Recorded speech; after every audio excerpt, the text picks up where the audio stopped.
Alright guys, conclusion video. I got it all buttoned back up. Got the covers back on, the troughs. Got them nice and tensed down. Got to keep moisture out. Got to keep the lead in.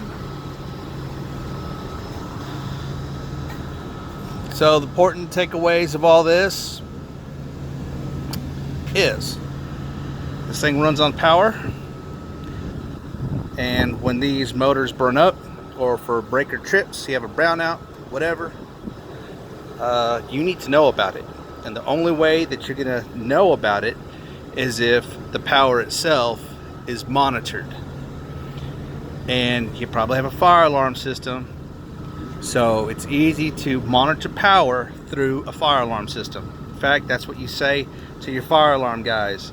Hey, I need to monitor power on my lead auger back there. Let them get you a quote, let them wire it up, let them pull the wire, interface it, program it to your panel, and you tell them when that when that auger loses power, I want to know about it immediately. Send me a text, send me an email. So that means your panel has to be monitored.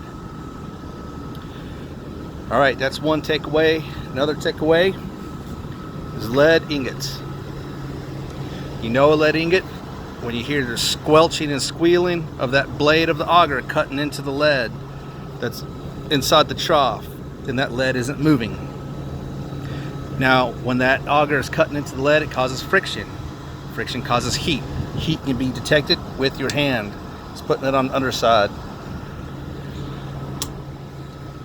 At the end of the day, should just dump into this barrel.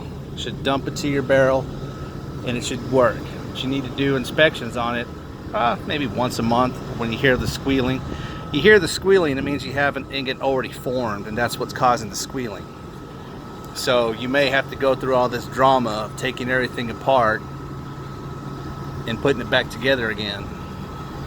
But it's better you do it instead of a service company doing it, because if they do it, you might as well add a couple of zeros to that bid to get it fixed. I'll show you the motor I'm using here. It's always a good idea to have about 2 of these guys on hand in your store. You burn up a motor, you can replace it. Now, a little bit of advice. This motor on your horizontal has to be working. Now, of course, they all have to be working, but the importance of this guy, you have shooters coming in using your facility, dumping that lead into your bullet trap. Now, it goes into the trough and it's supposed to pull it out. If you let this go for too long, you lose power, that motor doesn't work for a while, it's going to get really expensive, because that auger goes from this point all the way to the end of your facility. Now, if shooters come in and dump a bunch of bullets on top of that, now you're going to encase or entomb that auger blade in bullets, making it impossible to turn, which would cause the snapping of the peg or a breaking of something down the line. You don't want that. You always want this guy. This is the most critical one. You want this guy to work. So say you get say it fries, say this motor fries right here. Dude, get that motor up there and put it right here. If you don't have any in your store, switch them out. Use that no-seize. I use silver or aluminum. Yeah. Anti-seize lubricant. Get this, use it, believe in it. I'm a firm believer in this stuff. Now, when you change out your motor, you got these bolts that go around it. Okay, of course you want to lock out, tag out, take your power off, take this dude off, and disconnect your wires, get it off. You want to, when you take it apart, you want to put no-seize generously on the inside of it. If you do not, and moisture gets in there, man, oh man, that's gonna just make it a little bit harder. Get a screwdriver in there and kind of wedge it all the way around, wedge it and pop it off.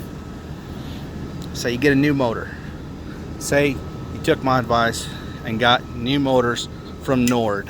Okay, now dude, listen, these motors come in different configurations, like in terms of the power needed. If you have three-phase power, 120 volts like me, you're going to need to adjust the jumpers that are inside the motor. It tells you, like on the underside of this cover plate right here, it has like a little diagram telling you what the configuration needs to be for three-phase. And get your camera out, take a picture of how the wires are on the terminals in here, and put them back exactly the same way as your picture. Alright, this is the most important, most critical motor. This one always has to be working. If for some reason it does not spin the auger and pull it back, what you could do is reverse the phases in here temporarily and get it to run backwards for just a couple seconds, you know, just to push it this way, just to unlock it, and maybe, just maybe, that'll be enough to pull it back whenever you change the wires back and bring it back this way. Say that motor up on top burned out, so let's just pretend it does not work. Auger does not go into your barrel. To avoid encapsulating your horizontal auger inlet from shooters, you're gonna have to disassemble this guy right here. There's some, you can kind of see, bolts all the way around, so you're gonna have to loosen this guy right here. It has a little gasket in there that goes around the peg. You have this guy right here that goes on here on the peg, holds it. These bolts that hold this assembly in place. So at the end of the day, when you undo the bolt assembly, you loosen up all these bolts, you take it off, this will pull right on out. This whole assembly here will just come off, exposing the big old gaping hole right here. That's a good thing, because it allows you to get like a Tupperware bucket and slide it on under. In fact, I'll do it right now. I'll show you. You want to slide that under there, just like such. You want to put that on a hand, okay? Because then what that's going to do is it's going to pull it on the horizontal and dump it into here, and then you know, it gets kind of full, go to off, and then you're going to have to manually bucket that lead into your drum. And there's going to be a lot of back and forth depending on how busy you are, but it'll buy you some time until you get your new motor in. It'll buy you some time so you don't have to make that costly service call. Have it professionally done. Alright guys, thanks for watching, and if you have any questions, leave them in the comments. I'll try to address them best I can, but hey, I'm teaching myself this stuff, and hopefully I was clear. But you know, leave a comment. Thanks.